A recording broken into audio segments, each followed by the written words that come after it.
ده بقى؟ دي حاجه اسمها استلاب. مم. السلاب ده على فكره، اولا قبل ما اتكلم عنه، استعانوا بيه في مسلسل ياسر جلال بتاع جودر اه، جودر، جودر.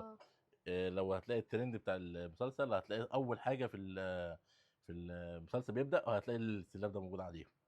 دي مم. قطعه اسلاميه، اخترعتها واحده اسمها مريم السلابيه من العراق. مم. من اكتر طبعا من 200 سنه. دي كان الناس بتتوه في الصحراء، فهي مم. اخترعتها عشان الناس تمشي بيها في الصحراء، ويكتشفوا ويطرق عن طريق النجوم وعن مم. طريق الشمس والقمر. بيستخدموها ازاي بقى؟ تتفتح كده طبعا. مم.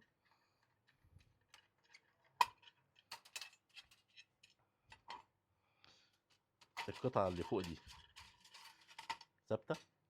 والقطعه دي بتتغير. كل قطعه من دول بتتكلم عن حاجه. يعني هنا بصي، هتلاقي الشمس والقمر مع بعض. اه. هنا مثلا هتلاقي مثلا الارض بس.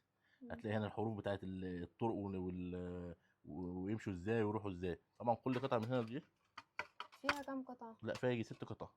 بص ست هنا قطع دوران الارض. مم.